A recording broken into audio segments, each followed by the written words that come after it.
Bonjour à tous, c'est Romain Dobry, de la salle des marchés de Bourse Direct pour le brief et l'analyse graphique du lundi. On est donc le lundi 20 février, il est 15h55. Les marchés américains sont fermés aujourd'hui pour President's Day, mais on va quand même regarder des éléments pour cette semaine. Merci encore pour vos likes, tweets, retweets, et pensez à vous abonner à la chaîne Bourse Direct YouTube et puis à nos différents comptes Twitter. On essaie de mettre des mises à jour et des informations qui peuvent vous intéresser et des éléments notamment sur les positions ouvertes ou l'évolution du calendrier. Euh, eh bien, on a clôturé l'échéance du mois de février sur un record, quasiment, puisque l'indice CAC 40 a marqué un nouveau plus haut historique à 7387 points, un peu plus la semaine dernière. Euh, on clôture l'échéance du mois de février sur les marchés dérivés, donc sur les options et les futurs, en hausse de 4,95% sur l'échéance, après plus de 8% sur l'échéance précédente. Un marché qui est en forme toujours, avec, bien, comme on l'avait indiqué, des opérateurs en retard qui payent tous les replis, et un marché qui a du mal à consolider. Alors on va voir, peut-être que ça se met en place doucement, même un peu le schéma que la semaine dernière, schéma un peu équivalent à celui de la semaine dernière. Consolidation forte en Europe, consolidation un petit peu plus marquée sur les indices américains, ça reste quand même très très canalisé. On a une semaine qui va être riche et intéressante en rendez-vous. On va suivre notamment côté macro-micro. Donc demain, les PMI en Europe et aux États-Unis. Les PMI sont les indices des directeurs d'achat. C'est considéré comme avancée sur la santé de l'économie. C'est une enquête qui est réalisée auprès donc, de ces fameux directeurs d'achat, qui est donc un accès en amont aux commandes et donc qui est évidemment important pour l'évolution de la santé économique. Euh, il y aura les U aussi en Allemagne demain matin. Et du côté des publications, on suivra Engie, Worldline, Capgemini. Et puis, intéressant toujours pour la consommation aux États-Unis, Home Depot et Walmart. Donc, qui publieront demain, mardi, donc aux États-Unis. Donc, début de semaine un peu mou, mais ça devrait s'animer un peu dès demain. Mardi. Mercredi, on aura l'indice des prix à la consommation en Europe et puis l'IFO allemand. On aura aussi en fin de journée les minutes de la Fed. Les minutes, c'est le compte-rendu de la Fed. C'est le compte-rendu de la dernière réunion de la Fed qui est publié 15 jours ou 3 semaines après la dernière réunion. Ça donne le détail et on y cherche des éléments de contexte, des éléments de détail dans le discours des membres de la Fed, et donc pour trouver plus d'éléments pour l'évolution de la politique monétaire à venir. Or, justement, il y a pas mal d'éléments qui ont indiqué, notamment pour ce qui était de l'inflation la semaine dernière, indice des prix à la consommation, indice des prix à la production, vente au détail, qui sont sortis au-dessus du consensus, qui donc laisse à penser, en plus des chiffres mensuels de l'emploi il y a une quinzaine de jours, que la Fed pourrait trouver que sa politique n'est pas assez restrictive et qu'elle pourrait la rendre plus restrictive, plus ferme, plus longtemps que ce que les marchés ne l'escomptent. Donc il y a un petit risque de ce côté-là. Et donc évidemment, toutes ces publications vont avoir de l'importance. Mercredi, ce sera Danone, Stellantis, Eurofins, j'ai un doute quant au calendrier, il y a plusieurs dates, donc je ne vais pas dire de bêtises, Eiffage, en tout cas, et puis il y aura Nvidia aux États-Unis aussi. Jeudi, ce sera l'indice des prix à la consommation en Europe et le PIB américain pour le quatrième trimestre. On aura aussi parmi les publications majeures Essilor, Bouygues et Saint-Gobain. On note qu'il y aura aussi Alibaba qui va publier la semaine prochaine. Alibaba, on va voir un peu comment ça se passe en Chine, puisqu'on revient sur des niveaux de retracement intéressants sur les indices chinois. Ça peut être, pour un investissement moyen-long terme, encore une fois, une petite allocation à prendre pour avoir une diversification sous forme de panier de valeur. C'est pas mal, et on sait que les techs chinoises avaient pas mal baissé. Elles ont bien rebondi depuis quelques semaines, mais globalement, elles sont sous-valorisées. Encore faut-il accepter le risque de l'investissement en Chine, comme on l'a plusieurs fois évoqué.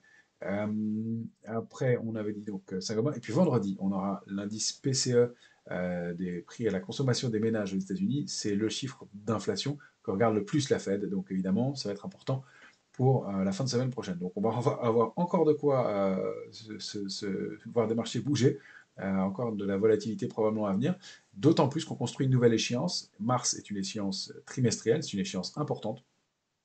Il faut donc suivre ça de près et on va voir comment se construit cette échéance de mars, d'autant plus que février s'est terminé un petit peu sur des points hauts, euh, avec un peu en roue libre, et on avait, donc, du côté des marchés dérivés, cette idée que les opérateurs n'envisageaient pas le débordement de 7225, de 150 points. On l'a vu, au débordement de ce niveau-là, sur les options, il y avait plus d'options de vente et une accélération haussière qui a été assez majeure.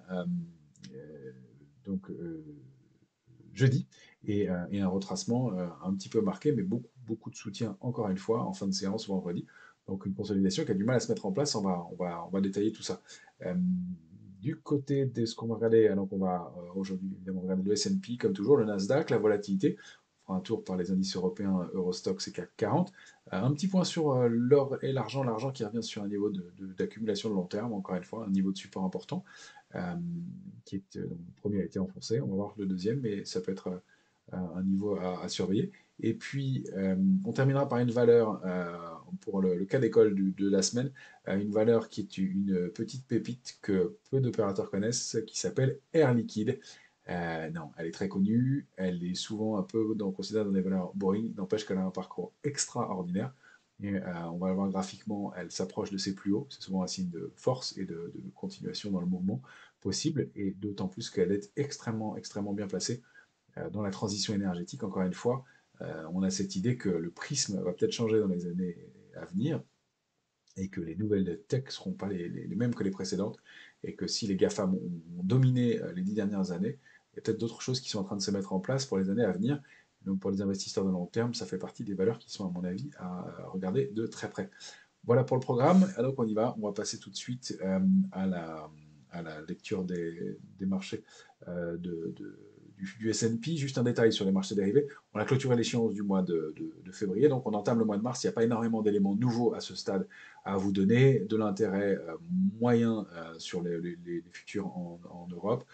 Toujours. Il n'y a pas eu encore le détail de la clôture des contrats, donc on l'aura plutôt demain. Vous pourrez retrouver ça sur mon compte Twitter si vous voulez.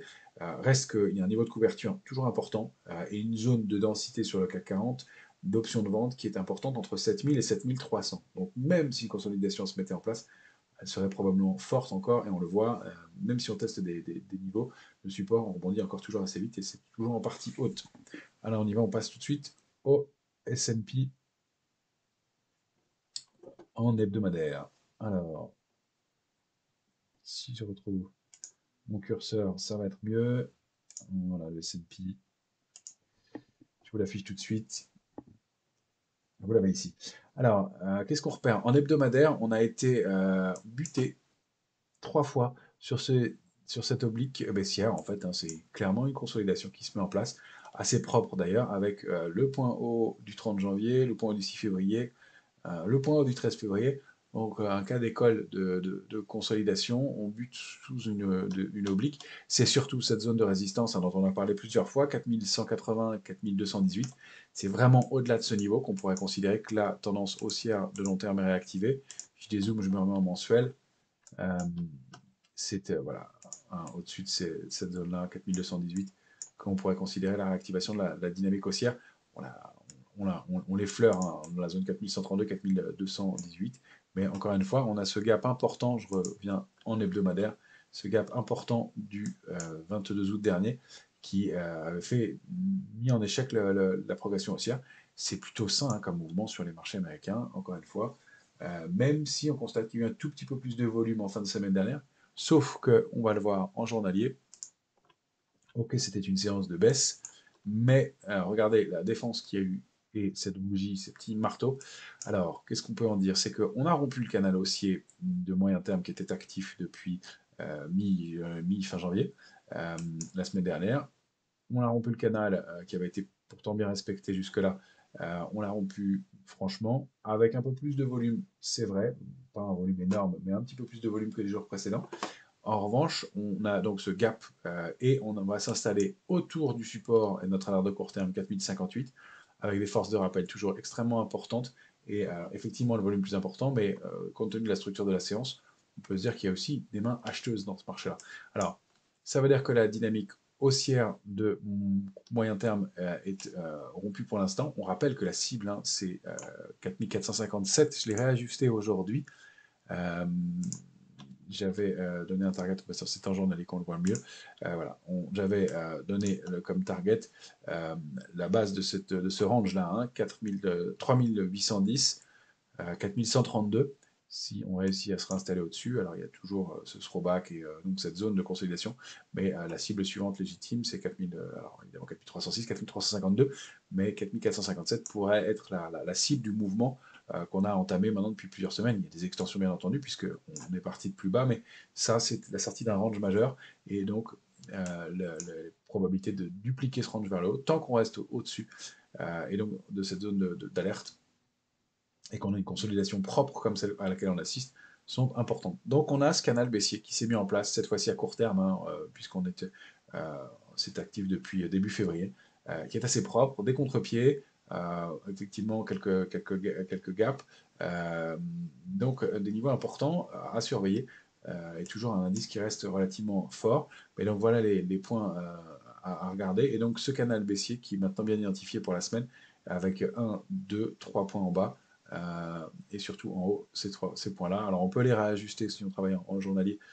puisque c'est de l'hebdomadaire qui me permet de les détecter, mais voilà, précisément 4058, 4132, la consolidation pourrait se poursuivre, notamment dans l'attente des chiffres, enfin des macros importants de la semaine, et puis du- des minutes de la Fed, donc du compte-rendu de la dernière réunion. On va voir comment ça se comporte. Sur le Nasdaq, on ne va pas insister beaucoup parce que c'est le même genre de configuration exactement. À tel point. Alors j'ai réajusté, j'ai rajouté des niveaux intermédiaires que vous pouvez reprendre ici, 12 260, 12 356, 12 466, 13 562. On pourrait même en mettre d'autres. Évidemment, on zoome plus en ce moment parce que le marché est un peu plus attentiste. On a donc cette phase de consolidation qui s'est mise en place. Il devrait être en rouge puisque ce sont maintenant des résistances. De la même façon, on a cassé, vous le voyez, le canal haussier, on l'a rompu, le canal haussier de moyen terme, cette fois-ci clairement, euh, avec la même structure que les jours précédents. Donc petit signe de faiblesse sur les indices américains, c'est de la faiblesse à court terme, c'est assez légitime. Et cette même configuration de bougie, encore une fois, on ne revient pas exactement chercher le niveau de 12 165.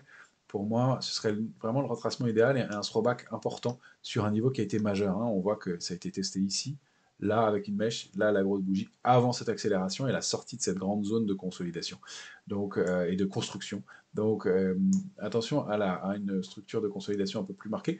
On n'a plus vraiment de canal, c'est plutôt des horizontales qu'il faut travailler sur le canal baissier, je veux dire. C'est plutôt des horizontales qu'il faut travailler sur le Nasdaq. C'est pas plus mal, au contraire, c'est plus propre. Mais donc, la première cible, on l'avait touchée. On rappelle que la deuxième, elle se situe ici. 13 720, c'est toujours bien entendu d'actualité, et avec un indice qui, manifestement, consolide et prend son élan. C'est un peu le scénario qu'on envisageait, avec bien, voilà, une bougie qui a clôturé juste au-delà, pardon, de 13 356. Donc, pour l'instant, un indice fort et qui reste eh bien, avec des niveaux de rappel importants. Les volumes aussi ont été un tout petit peu plus lourds, euh, mais il y avait cette échéance. Donc à surveiller. Pour l'instant, c'est un peu en trading range à court terme, euh, même si on sort de cette ligne de tendance. Le canal il avait été déjà assez malmené par le haut, donc la borne haute est plus très pertinente. Et quant à ça, c'est notre cible. Attention à ne pas la prendre pour un canal. Voilà ce qu'on pouvait en dire. Toujours intéressant aussi du côté de la volatilité sur les indices américains.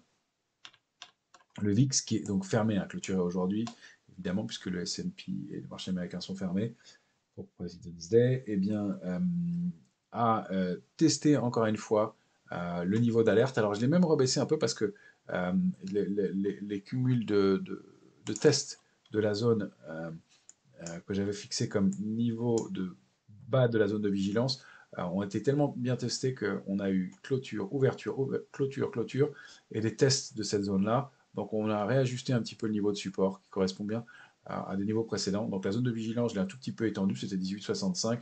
Maintenant c'est entre 17,93 et 18,36. Et on voit que le niveau est testé, puis qu'il y a une accélération haussière. On a à peine mis un pied donc, dans cette zone d'optimisme. Et tout de suite, il y a un peu de tension. On est même ouvert en zone d'alerte, euh, début de zone d'alerte vendredi, avant de corriger. Voilà, c'est un marché qui reste vigilant, c'est pas un marché complétant du tout. Encore une fois, on va voir si ça va être intéressant, l'évolution de la position ouverte et comment va se construire cette nouvelle échéance des marchés dérivés du mois de mars. Donc, c'est pour ça qu'on a toujours des pivots de marché qui se forment souvent autour de l'échéance, donc à surveiller. On va aller regarder pour ça notre indice Eurostox. Bah, lui continue à être fort, toujours en partie haute. On a réajusté le trading range, 4188 en bas, 4281 en haut. Euh, on a une médiane, un pivot, un niveau d'alerte qui est situé à 4252. Je l'ai laissé ici, lui, en revanche, parce qu'il correspond à des points antérieurs. On pourrait ajuster, on va voir comment ça se décompose par la suite. Là, on voit qu'on s'est bien appuyé sur le haut de la bougie, donc 4257, on peut le réajuster comme ça. Mais pour l'instant, ben voilà, le point bas du jour nous permet effectivement de le décaler. Donc ça, c'est le niveau majeur, à ne pas rompre. Sinon, si on passe en dessous, probablement retour dans le bas du range. Et dans cette zone dense en niveau, j'en ai mis plusieurs, pardon, c'est moins lisible, mais je sais qu'il y en a qui l'utilisent en intraday. Donc j'enlève celui-ci, 4155, 4188. Et sinon, c'est 4174 qui permet de servir de support. Encore une fois, si on passe sous 4188, c'est un cran plus bas vers le bas du range suivant. On a quand même des niveaux intermédiaires ici aussi à 4123, ce sera important à surveiller. Donc un indice qui reste fort. Un petit canal qui se met en place haussier, attention donc à des petits signaux de faiblesse, encore une fois, saisonnalité, etc. On n'attend pas de retournement majeur du marché, hein. Le marché reste solide et c'est au mieux des consolidations de 3-4% qu'on pourrait envisager. Je voulais dézoomer aussi avec vous sur l'Eurostox pour vous montrer les cibles majeures sur oui, dont on approche. 4400 est un gros niveau, ce sont des niveaux de résistance très importants. Et c'est une zone sur laquelle on avait buté en 2021. Donc on s'approche de cette dernière zone possible euh, de court terme, à court terme.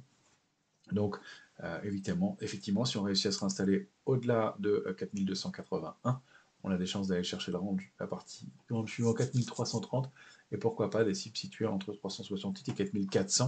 Encore une fois, on n'a pas de figure de retournement qui soit mise en place sur l'Eurostox. On avait jeté un coup d'œil sur le DAX.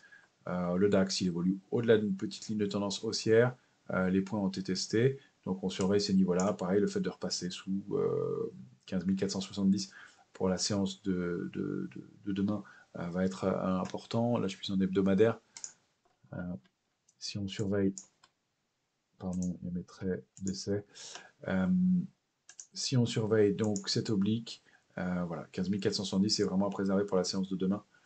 Sinon, avec un petit retracement possible, encore une fois, retracement, consolidation, c'est plutôt sain dans un marché qui a progressé assez fortement et qui consolide toujours en partie haute.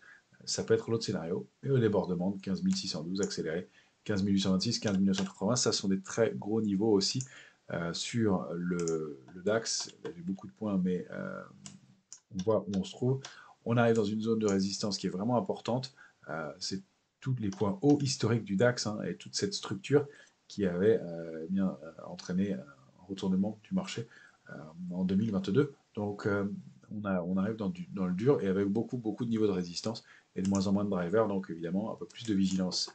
On va aller voir notre futur CAC 40, puisqu'on a toujours en cours, à mon sens, cette vague de Wolf. Euh, Elle est toujours à surveiller. D'ailleurs, le marché l'a très bien repéré, hein. Il la teste depuis plusieurs jours maintenant. Normalement, elle aurait dû être déclenchée plus rapidement. On avait laissé le bénéfice du doute, je ne sais pas si c'est un bénéfice, mais en tout cas la possibilité d'un doute lié au fait que l'échéance des marchés dérivés avait lieu. Ça fausse les mouvements. Et on voit que le marché l'a très bien identifié. Il suffit de zoomer, je parle en unité de 30 minutes, pour voir à quel point on s'articule autour depuis plusieurs heures, hein, depuis jeudi 16. On est allé s'appuyer dessus parfaitement, on a réaccéléré, gap baissier, on s'est installé en dessous, on a rebuté dessus, et là on s'articule complètement autour, c'est même en train de prendre un peu plus de faiblesse en dessous de ce niveau-là. Ce qui est intéressant de constater, c'est que donc elle est toujours valable. Normalement, cette invalidation, ce passage au-dessus de l'oblique, hein, on rappelle que la vague de Wolf, c'est 5 vagues. Une, 2, elle est plus basse ici. 3, 4. La 4, c'était devant arriver entre la 2 entre la 1 et la 2. Et puis le passage de cette dernière oblique avec passage au-dessus et invalidation qui donnerait donc ce signe de faiblesse. C'est voilà, des forces de rappel très importantes, mais on était vendredi, un jour d'échéance, c'est pour ça qu'on lui laisse le bénéfice du doute. Normalement, c'est un mouvement qui doit se mettre en place un peu plus rapidement. Sauf que on repasse en dessous en ce début de semaine, même si on n'a pas beaucoup de drivers, pas beaucoup de momentum, probablement des volumes pas extraordinaires. Mais ce qu'on observe aussi, c'est qu'on a ce sommet qui pourrait être un sommet en tour. On a une accélération aussi remarquée. Et le sommet en tour, il est marqué par justement cette partie à plat en haut du marché qu'on n'arrive pas à déborder. Et puis une baisse. Alors il faut vraiment qu'on aille déborder ce niveau rapidement. Donc 7386, ça va être à déborder rapidement. Et maintenant, on va avoir la réponse assez vite. Si on repasse sous 7339, chance d'accélérer et de valider la figure. 309 encore plus, évidemment, d'aller valider cette figure. Pour l'instant, on est à cheval autour de cette oblique. Mais en revanche, cette accélération haussière, ce sommet et ce retour peuvent donner donc des signaux intéressants. Alors, ça peut ne pas aller vite, compte tenu de ce qu'on expliquait, c'est-à-dire qu'il y a beaucoup de forces de rappel dans ce marché, donc, et des options de vente, donc de quoi ne pas surprendre les opérateurs qui sont protégés.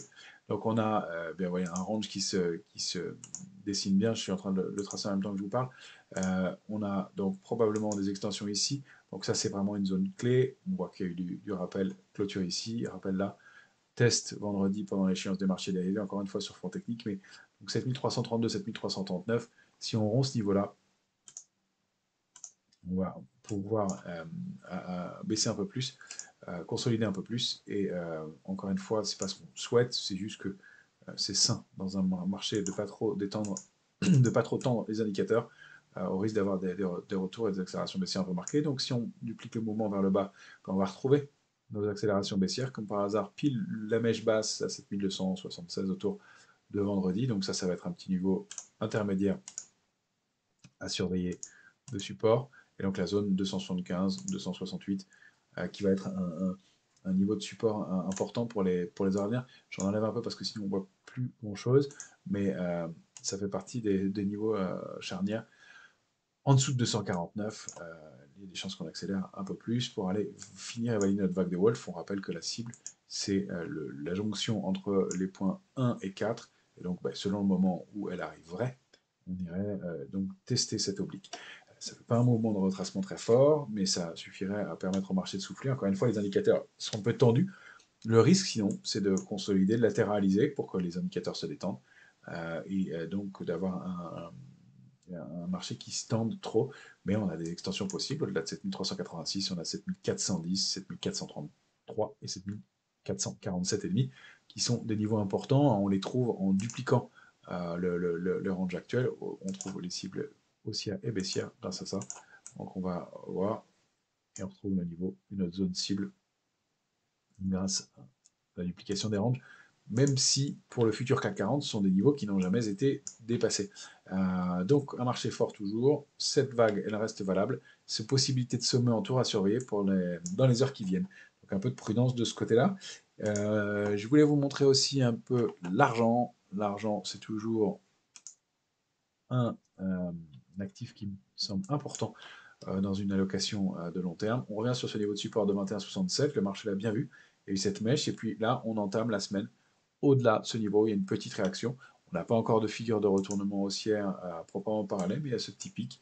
Donc peut-être que quelque chose à surveiller, à regarder. Encore une fois, toujours, quels que soient les niveaux de retracement, je pense que l'argent est important à conserver et à avoir dans une allocation de long terme, compte tenu de son implication et de son importance dans l'industrie à venir. On avait de toute façon cette structure au-dessus qui donnait bien des signaux de faiblesse. 24-40 avait été bien identifié. Des mèches comme ça au-dessus et avec des rejets, c'était un probable retour. 22-20 n'a pas tenu, on est un petit peu en dessous. Peut-être qu'on ira retracer jusqu'à cette oblique. Pour l'instant, on n'a pas à se précipiter, mais on surveille ce niveau-là. On n'a encore une fois pas de figure de retournement, mais un niveau d'arrêt, donc un marché qui est en consolidation toujours, mais qui donne des signaux de réaction propre, toujours, donc il n'y a pas de panique, et on va surveiller donc, dans cette zone-là des points d'entrée pour faire peut-être des stratégies plus dynamiques. Voilà ce que je voulais vous dire du côté des grands actifs. L'euro-dollar, c'est assez indécis, pas évident, plutôt bien baissier, on peut y jeter un œil quand même.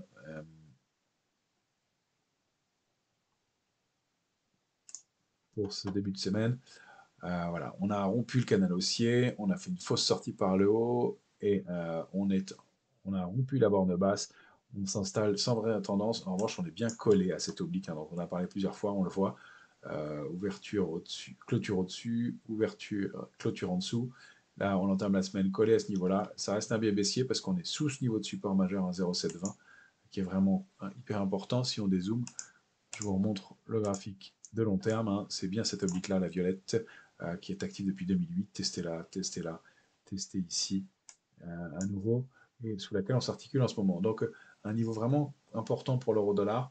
Il y a pas mal de doutes et on a tenté de déborder ce niveau. On n'y arrive plus pour l'instant, donc tant qu'on est sous un 0,720, un petit biais baissier, mais encore une fois, la tendance n'est pas très franche. C'est pas un actif qu'on va trop travailler dans ce contexte. Les signaux sont un peu compliqués, mais on a des chances de revenir tester ce niveau-là. À très court terme, même si sur le fond, le mouvement est bien haussier depuis plusieurs semaines. Euh, voilà, et maintenant je voulais zoomer sur Air Liquide pour faire un petit point en hebdomadaire sur cette magnifique valeur qui continue son parcours haussier. Alors, elle évolue, Air Liquide, si on la regarde en mensuel, au sein d'un canal haussier depuis maintenant 2020. Elle a touché borne haute et basse. Elle est revenue s'appuyer sur la borne haute du canal, tester la borne basse, et elle remonte depuis régulièrement. Elle s'approche de ses sommets. Là, on est en mensuel, on va zoomer en hebdomadaire. Alors, elle déborde même. J'avais tracé ce possible biseau. Euh, J'y crois pas franchement parce que le mouvement de sortie de ce trading range là s'est fait avec du volume et toute la semaine dernière et ce début de semaine un petit peu moins fort, mais tout jeudi et vendredi dernier ont été des journées de hausse et de sortie du range avec du volume, donc c'est un signe de force évidemment. Et on constate que, eh bien, elle déborde ce niveau cet ancien niveau de résistance qui devient support 148,40 qui était important, sur lequel on avait buté plusieurs fois. Là où c'était construit aussi, c'est une zone dans laquelle c'était construit le retournement d'Air Liquide au début, fin mi-2022, je vais y arriver, et elle est en train de s'y attaquer. Donc cette oblique, on la surveille parce qu'on peut garder toujours un œil objectif sur la valeur. N'empêche qu'elle évolue surtout au-delà de cette ligne de tendance haussière maintenant et que les obliques ne sont pas faciles à travailler, qu'elles donnent souvent de faux signaux.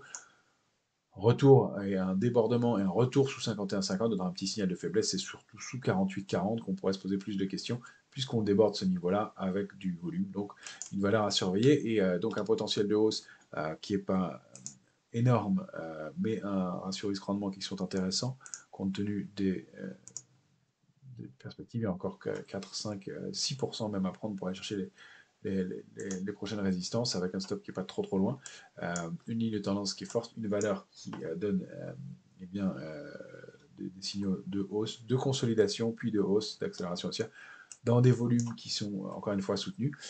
Et puis on rappelle que Air Liquide, c'est un champion de l'hydrogène et qui sera probablement très important dans les mois à venir, donc dans la transition énergétique, et c'est un acteur fort. Encore une fois, cette transition énergétique, elle se fera avec des acteurs forts du marché, qui seront ceux qui ont des trésors de guerre et qui seront capables d'aider et de pouvoir éventuellement financer ou racheter des entreprises plus petites qui, même si elles sont très novatrices, n'ont pas les mêmes trésors de guerre, les mêmes capitaux, les mêmes moyens pour développer ça. Donc il ne faut pas négliger ces grosses sociétés. Au contraire, dans cette transition énergétique, et ça fait partie toujours de cette logique des valeurs dont je vous parle régulièrement, Michelin ou Schneider, je pense que ça fait partie des belles valeurs à avoir, non pas pour se comporter comme un père de famille, mais au contraire comme des valeurs technologiques, parce qu'elles le sont aussi très nettement. Voilà ce qu'on pouvait dire pour cette semaine. Côté sectoriel, il y a toujours la banque et l'automobile qui surperforment nettement. La construction donne des signaux de force en ce début de semaine aussi. On va surveiller ça. Et puis, on a enfin un secteur qui frémit un peu, qu'on surveille sur les télécoms, qui bouge un petit peu, qui rattrape un peu. Alors, les télécoms, c'est toujours un peu particulier. On voit souvent des rattrapages possibles et c'est un secteur qui se met difficilement, des mouvements qui se mettent difficilement en place. N'empêche que le mouvement est plutôt propre depuis une semaine. Donc, à surveiller sur des valeurs qui sont un peu en retard aussi. Orange a donné de très beaux signaux sur de belles publications. Voilà, je vous souhaite une excellente une excellente semaine à tous qui va s'intensifier et on regardera donc l'évolution de la position ouverte notamment puisque c'est particulièrement important en ce début d'échéance des marchés dérivés. Très bonne semaine à tous.